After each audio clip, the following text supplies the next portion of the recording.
အားလုံးပဲမင်္ဂလာပါရှင်ဒီနေ့မှာတော့ကျွန်တော်ကမုံရင်းချင်းလုပ်ပြချင်ပါတယ်အိမ်မှာတော့ကအိမ်မှာရိုးရိုးသုံးတယ်လို့မျိုးရိုးရိုးလုပ်တယ်လို့မျိုးမုံရင်းချင်းပေါ့နော်မုံရင်းချင်းလုပ်ပြပါမယ်ရှင်ဈေးကနေပြီးတော့မုံရင်းအခါဝယ်ထားတယ်ပေါ့နော်မုံရင်းခါချိန်စင်းလို့ခေါ်တယ်အဲ့ဒီဟာတစ်ထုပ်ဝယ်ထားတယ်ပြီးလို့ခါကြလို့ရှိရင် rice flour ပေါ့နော်ရိုးရိုးကောက်ကျန်းဆန်မုံrice flour ရိုးရိုးကောက်ကျန်းဆန်မုံငါပြောဖက်ကတော့အပေါ်ကနေပြီးလို့ရှင်အုပ်ဖို့ပါနော်မုံရင်းချင်းထည့်ဖို့ဘူးစားလက်ဖက်စားစွန်းတစွန်းအဲ့လိုထည့်ထားရပေါ့နော်ဒါကတော့မုံနှစ်ကြုံမလို့ပေါ့နော်ကောက်ကျန်းဆန်မုံ3စွန်းထည့်ပြီးတော့ရေတဝက်နဲ့ပေါ့နော်တမအောင်မွေထားတယ်သူ့ဆူနေအောင်ထိတယ်ပေးထားမယ်ပေါ့နော်သူမုံနှစ်သားလေးပြည့်နေအောင်ထိအဲ့လိုမျိုးတဲပေးထားမယ်ဒီမုံရင်းတွေကတော့အရင်ကတည်းကနေရေပြောင်းအောင်စီးပြီးတော့ရေစစ်နေအောင်ထိနေတာတဲ့နေရာမှာထားပေးရပေါ့နော်အဲ့ဒါဆိုမုံရင်းတွေကနည်းနည်းနွမ်းနေတာအပို့ပြီးတော့အချင်းထက်လို့ကောင်းတယ်ပေါ့နော်ကျမကတော့အပင်လက်ကြီးထက်မှာမဟုတ်ဖ ೇನೆ သူ့ကိုအပင်လေးဖြတ်ပြီးမှ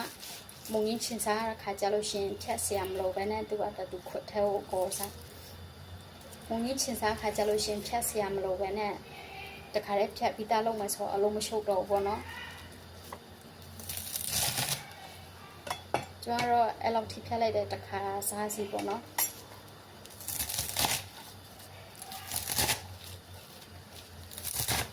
တချို့တွေကအပင်လိုက်ကြီးကိုအချင်းထဲကြတယ်အဲ့ဒါပြီးတော့မှတချို့ကြတော့လဲအချောက်လောက်ကြတယ်တချို့ကြတော့လဲအပင်လိုက်ထည့်ပြီးခါကျမစားခါနီးမှကတ်ကြီးနဲ့ညှက်ပြီးတော့စားကြတယ်ပေါ့နော်ကျမကတော့ဒါဖြတ်ပြီးမှထည့်လိုက်တယ်ပေါ့နော်စားခါကြလို့ရှင်ဇုံးနဲ့တခါတည်းခိုးပြီးတော့မှစီလေးလောင်းချစ်သွင်းလေးလီထည့်ပြီးမှတန်းစားရမှာပဲဒီမှာဆိုလို့ရှင်ဆူလာပြီပေါ့နော်မုံနှစ်တရားဆူလာပြီလို့နော်မုံနဲ့အများကြီးထည့်ပြီးတော့ရေနဲ့ဆိုတော့ရက်တိတ်ကြီးဖြစ်သွားမှာအဲ့ဒီဟာအဲ့လောက်ဆိုအနေတော်ပဲသူကလည်းသူပြစ်လေးပေါ့နော်ဆူပြီဆိုလို့ရှင်မီးပိတ်မယ်အေးခံထားမယ်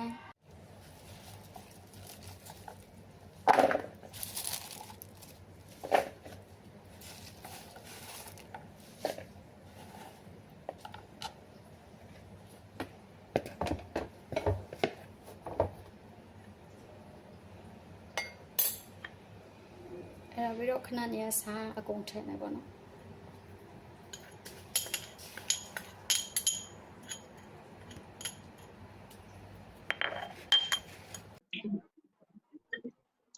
အဲ့ဒါကတော့ခဏနေကြိုထားတဲ့ဆန်မုံပေါ့နော်ဆန်မုံကြိုထားတဲ့ဟာဒါစားလက်ဖက်စားစွန်းတစွန်းထည့်ထားတဲ့ဟာဆန်မုံကြိုထားတဲ့ဟာအေးအောင်ဆောင်းရတယ်ပေါ့နော်ပူတော့မုံရင်းချင်းထည့်မယ်ဆိုလို့ရှိရင်မုံရင်းချင်းပုတ်သွားရတယ်စားမဲတယ်ဆိုလို့ရှိရင်ပုတ်သွားရတယ်အဲ့ဒါဆိုတော့ဆန်မုံကြိုထားတဲ့ဟာလည်းအေးအောင်ဆောင်းမယ်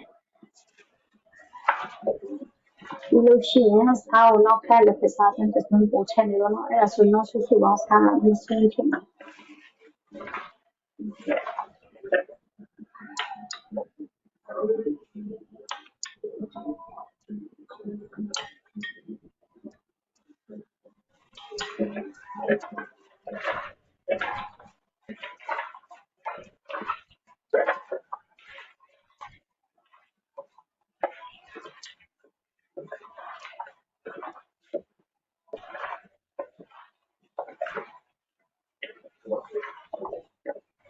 ဘယ်လိုပေါ့နော်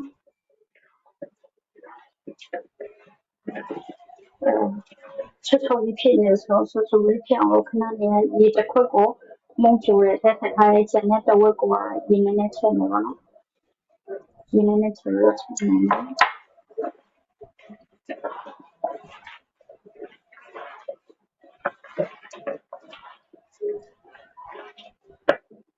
ဆန်မုံလည်းအကုန်ထည့်လိုက်တော့မယ်နော်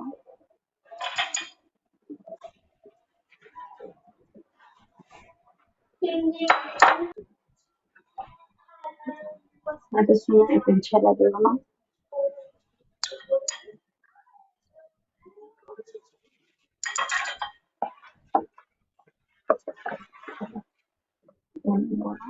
抓母亲我敲开，说哎，你那这个吧，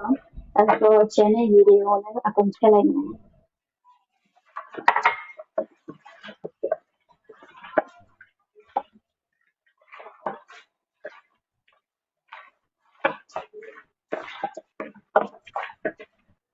ကြည်သွားပြီပေါ့နော်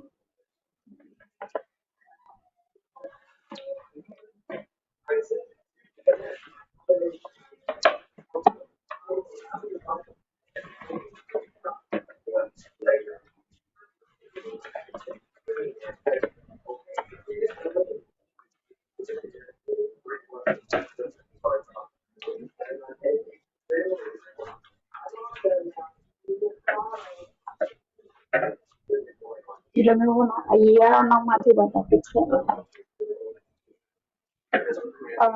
ဋ္ဌဟိုရေးနေနေချင်းလိုက်ပါတော့နော်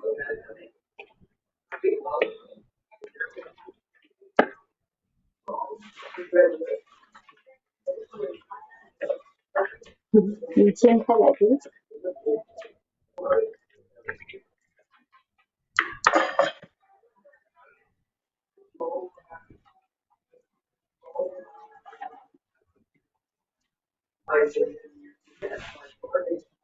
ကျန်တဲ့ဘောနော်မင်းမပြောဖြစ်ရွက်လေးကိုဒီစေးထားရပါနော်ဒီစေးပြီးတော့အပေါ်အင်းမပြောဖြစ်မရှိရင်တော့ပလတ်စတစ်နဲ့ဖြစ်ပေါ့နော်ပလတ်စတစ်နဲ့လေးကိုဖြစ်ထားကျွမ်းတော့မပြောဖြစ်တော့မှလည်းချိန်တယ်ဆိုတော့မပြောဖြစ်တော့ပေါ့ပါတယ်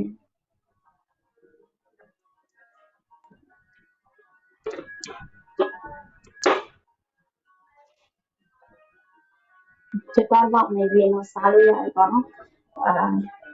离家ရှိနေမှာထားမယ်ပေါ့နော်အဲ့ဒါပြီးရင်9ရက်တစ်ပတ်လောက်နေနဲ့နေချင်းကောင်းကောင်းစားလို့ရပါပြီကျေးဇူးတင်ပါတယ်ရှင်God bless you